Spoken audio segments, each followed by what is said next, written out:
শুরুতে যে আল্লাহ সব সময় ধরে না, কিন্তু যখন ধরে ছাড়ে না। আপনারা সামুদ জাতির নাম শুনেছেন? তাদের কাছে আল্লাহ তাআলা একজন নবী পাঠিয়েছিলেন, নাম হচ্ছে সালেহ আলাইহিস সালাম।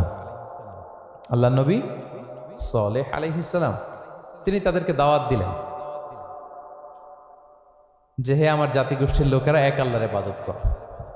তারা অবাধ্য হলো। তিনি সত্যের পথে আহ্বান করলেন, তারা এই কথা শুনল না। একটার পর একটা আল্লাহর পায়গাম আসে, তারা অবাধ্য হয়, তারা আল্লাহ তাআলার আদেশকে মানে না। সবশেষে সামুদ গোত্র, তারা আবার খুব শক্তিশালী ছিল। তারা পাহাড় কেটে আর্কিটেকচার করে ডিজাইন করে কিভাবে আবাসন তৈরি করতে হয়, পাহাড়ি এলাকায়, মাউন্টেইন এলাকায় কিভাবে আবাসন তৈরি করতে হয়, এটার ব্যাপারে এক্সপার্ট ছিল।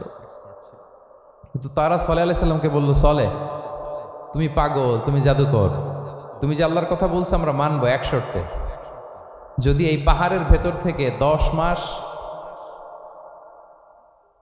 গর্ভধারিণী একটা উট যদি বের করে আনতে পারো, এমন একটা শি ক্যামেল উট যদি বের করে আনতে পারো, যেই উটের পেটের ভেতরে একটা বাচ্চা থাকবে এবং উটটা পাহাড় থেকে বের হয়েই বাচ্চা ভূমিষ্ঠ করবে, এরপরে উটের দুধ যেন আমরা খেতে পারি, তুমি যদি এটা দেখাইতে পারো তাইলে বুঝবো তুমি সত্য নবী। দোয়া করলেন, আল্লাহ আমার এই জাতি সামুদ, তারা তো চেয়েছে যে পাথর ভেতর থেকে যদি একটা উট বেরোয়, ওর যদি বাচ্চা দেয় আর দুধ দেয়, তাহলে তারা তোমাকে মেনে নেবে। আল্লাহ তুমি মেহেরবানি করে এই মিরাকেল, এই মুআজিজা তুমি তাদের দেখিয়ে দাও। আল্লাহ তাআলা দোয়া কবুল করলেন। হাজার হাজার মানুষের সামনে চাক্ষুষ দিবালোকের মুহূর্তে পাথর ভেঙে একটা উট বেরিয়ে এলো বিশাল আকৃতির, এবং 10 মাস গর্ভধারিণী উট, সাথে সাথে এই উট বেরিয়ে বাচ্চা প্রসব করলো, এবং সাথে সাথে এই ওলান থেকে ওটের দুধ বেরোতে লাগলো।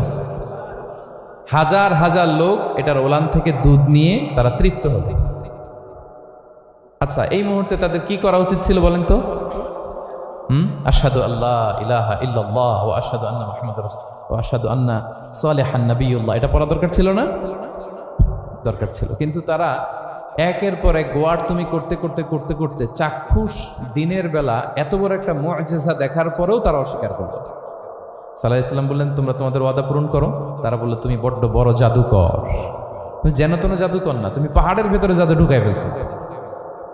কি মনে হয় তারা লিমিট ক্রস করে ফেলছে না? এবার ক্রস করছে না? তারা সীমা লঙ্ঘন করে ফেলেছে। দে ক্রসড দেয়ার লিমিট। এবার তো আর ছাড় দেওয়া যায় না, কারণ আমি আপনাদের বলেছি শুরুতে যে আল্লাহ সব সময় ধরে না, কিন্তু যখন ধরে ছাড়ে না। আযাব চলে আসলো। কি আযাব? আর্থকোয়েক আর রাজফা, পুরো ভূখণ্ড কেঁপে উঠল। কেঁপে ওঠার সাথে সাথে সব মাটিতে পড়ে গেল। 2 নাম্বার আসলো সাউন্ড ওয়েভ, শব্দ নিনা, প্রচন্ড শব্দ তরঙ্গ। জিবরাইল আলাইহিস সালাম ওই এলাকার উপরে এসে এমন জোরে এক চিৎকার মারলেন, ওই চিৎকারে সামুদ গোত্রের প্রতিটি লোক কানের পর্দা ফেটে মুহূর্তের মধ্যে লাশ হয়ে জমিনে পড়ে রইল। Because they cross their limit. তারা তাদের লিমিট ক্রস করেছে। আর যারা লিমিট ক্রস করে, যারা সীমা লঙ্ঘন করে, তাদেরকে আল্লাহ তাআলা পছন্দ করেন না।